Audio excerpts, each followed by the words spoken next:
ಥೈಮೋಮಾ ಅನ್ನೋದು ಕ್ಯಾನ್ಸರ್ ಥರಾನೇ, ಬಟ್ ಅದಕ್ಕೆ ಹರಡುವಂಥ ಪ್ರವೃತ್ತಿ ಇರಲ್ಲ. ಅದು ಇದ್ದಲ್ಲೇ ಎಗ್ರೆಸಿವ್ ಆಗಿ, ಅಂದರೆ ಅಲ್ಲಿ ಎದೆಯಲ್ಲೇನೆ ಪಕ್ಕದಲ್ಲಿ ಇಂಪಾರ್ಟೆಂಟ್ ಆರ್ಗನ್ಸ್ ಇರುತ್ತೆ, ಹಾರ್ಟ್ ಇರುತ್ತೆ, ಲಂಗ್ ಇರುತ್ತೆ, ದೊಡ್ಡ ದೊಡ್ಡ ರಕ್ತನಾಳಗಳಿರುತ್ತೆ. ಅದಕ್ಕೆ ಅದು ಒತ್ತಿ ಪ್ರೆಷರ್ ಸಿಂಪ್ಟಮ್ಸ್ ಅಂತ ಕೊಡ್ಬೋದು.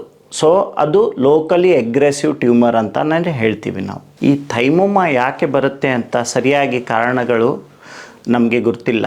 ಸೊ ಇಲ್ಲಿ ಏನು ಇಂಪಾರ್ಟೆಂಟಪ್ಪ ಅಂತ, ಯಾಕೆ ಬರುತ್ತೆ ಅಂತ ಗೊತ್ತಿಲ್ಲ, ಬಟ್ ಬಂದರೆ ಏನು ಸಿಂಪ್ಟಮ್ಸ್ ಬರ್ಬೋದು, ನಮಗೆ ಹೇಗೆ ಮ್ಯಾನೇಜ್ ಮಾಡಬೇಕು, ಏನು ಟ್ರೀಟ್ಮೆಂಟ್ ತೊಗೋಬೇಕು ಅನ್ನೋದನ್ನು ನಾವು ತಿಳ್ಕೊಳ್ಳೋಣ.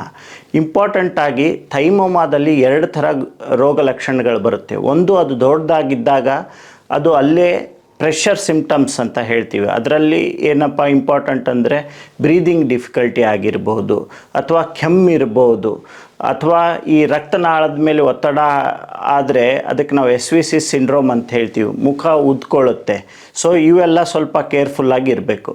ಎರಡನೇದ್ದು, ಇದರಲ್ಲಿ ಒಂದು ಇಂಪಾರ್ಟೆಂಟ್ ಆಗಿರುವಂಥ ಸಿಂಪ್ಟಮ್ಸ್ ಅಂದರೆ ಪ್ಯಾರಾನಿಯೋಪ್ಲಾಸ್ಟಿಕ್ ಸಿಂಪ್ಟಮ್ಸ್ ಅಂತ ಹೇಳ್ತೀವಿ.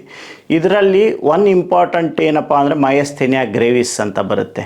ಇದರಲ್ಲಿ ಏನಪ್ಪ ಅಂದರೆ ಕಣ್ಣು ರೆಪ್ಪೆ ಕೆಳಗೆ ಬರೋದು, ಟೋಸಸ್ ಅಂತ ಕರಿತೀವಿ ನಾವು ಅದನ್ನು, ಅಥವಾ ಕಣ್ಣು ಮಂಜಾಗೋದು, ಎರಡೆರಡು ಥರ ಕಾಣೋದು, ನಮ್ಮ ಸ್ನಾಯುಗಳು ವೀಕ್ ಆಗೋದು, ಮಸಲ್ ವೀಕ್ನೆಸ್ ಆಗೋದು, ಇವೆಲ್ಲ ಕಂಡು ಬರುತ್ತೆ.